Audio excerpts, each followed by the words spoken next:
নমস্কার, আপনারা দেখছেন জনজাগরণ। কলকাতা পুলিশের সাইবার ক্রাইম ডিপার্টমেন্টের হাতে গ্রেপ্তার হয়েছেন বাংলা পক্ষের প্রতিষ্ঠাতা গর্গ চট্টোপাধ্যায়। নির্বাচন কমিশনের বিরুদ্ধে বিভিন্ন রকম অভিযোগ তিনি করেছিলেন নির্বাচনের সময়, সেটা আমরা বিভিন্ন মিডিয়াতে দেখেছি। তারপর নির্বাচনের ফল ঘোষণার পর থেকে কিন্তু সেইভাবে তিনি মিডিয়াতে আসেননি বা তাকে সেইভাবে দেখাও যায়নি। হঠাৎ করেই আজকে তিনি খবরের শিরোনামে কলকাতা পুলিশের সাইবার ক্রাইম ডিপার্টমেন্টের হাতে আজকে তিনি গ্রেপ্তার হয়েছেন। কেন গ্রেপ্তার হয়েছেন? নির্বাচনের সময় উত্তেজিত হয়ে একটি নির্দিষ্ট রাজনৈতিক দলের পক্ষপাতিত্ব করতে গিয়ে, চটি চাটতে গিয়ে তিনি নির্বাচন কমিশন সম্পর্কে যে অভিযোগ জানিয়েছিলেন, যে ভুয়ো তথ্য ছড়িয়েছিলেন, তার বিরুদ্ধে অভিযোগ করা হয়েছিল সাইবার ক্রাইম ডিপার্টমেন্টে। আজ তার বাড়ি থেকে কলকাতা পুলিশের সাইবার ক্রাইম ডিপার্টমেন্ট তাকে গ্রেপ্তার করেছে। এবং শুধু যে তাকে গ্রেপ্তার করেছে তেমনটা নয়, তার সাথে তার বাড়ি থেকে 24 রাউন্ড কার্তুজও উদ্ধার হয়েছে। চিন্তা করে দেখুন, বাংলা পক্ষের নাম করে একটি সংগঠন প্রতিষ্ঠা করা একটা ব্যক্তি, যিনি সমাজের সামনে একটি মুখোশ পরে থাকেন ভালো মানুষের, তার বাড়ি থেকে 24 রাউন্ড কার্তুজ উদ্ধার হচ্ছে। কেমন মানসিকতার মানুষ হলে এটা সম্ভব? আমরা জানি ভারতবর্ষ বিভিন্ন ভাষাভাষীদের দেশ, ভারতবর্ষ বিভিন্ন সংস্কৃতির মানুষের একসাথে মিলেমিশে বসবাস করার দেশ। সেখানে এই বাংলা পক্ষের কার্যকলাপ এর আগে আমরা দেখেছি।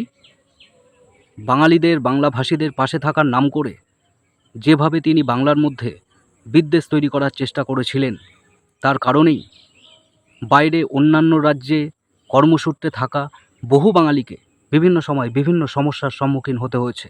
এখন সোশ্যাল মিডিয়ার যুগ, কোথাও কোনো ঘটনা ঘটলে দ্রুত এই সমাজ মাধ্যমের মধ্য দিয়ে সমগ্র দেশে তথা বিদেশেও ছড়িয়ে পড়ে।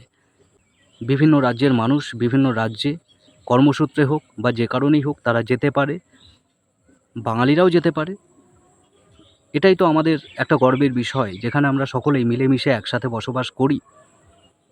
আজকে কোনো প্রয়োজনে আমাকে বাইরে অন্যান্য রাজ্যে যেতে হতেই পারে, কিন্তু এই বাংলা পক্ষের মতো, গর্গ চট্টোপাধ্যায়ের মতো মানসিকতার কিছু মানুষ, তারা এই সমাজের মধ্যে যেভাবে বিদ্বেষ ছড়ানোর চেষ্টা করেন, তাদের কারণেই আমাদের মতো সাধারণ মানুষকে বিনা দোষে ভুগতে হয়।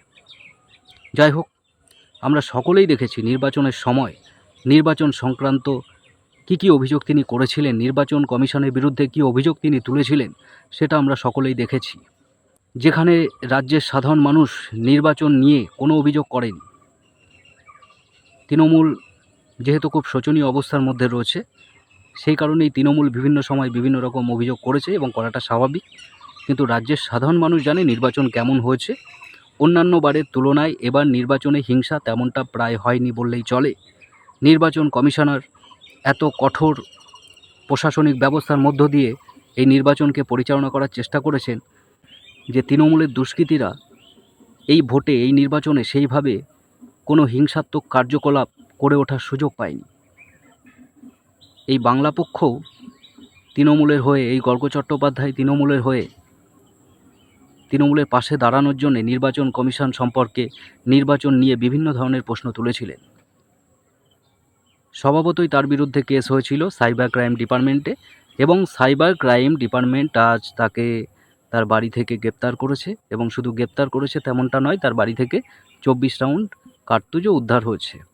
চিন্তা করুন, ভালো মানুষের মুখোশ পরে থাকা, বাংলা পক্ষের নাম নিয়ে বাঙালি সাজার চেষ্টা করা একটা মানুষ, তার বাড়ি থেকে 24 রাউন্ড কার্তুজ উদ্ধার হচ্ছে।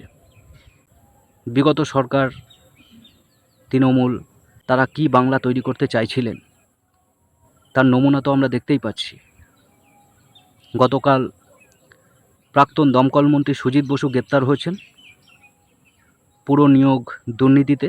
সে কথা আমরা সকলেই জানি, আমরা সকলেই দেখেছি।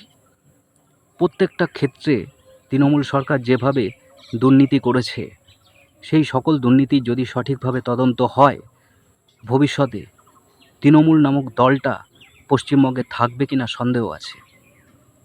নমস্কার।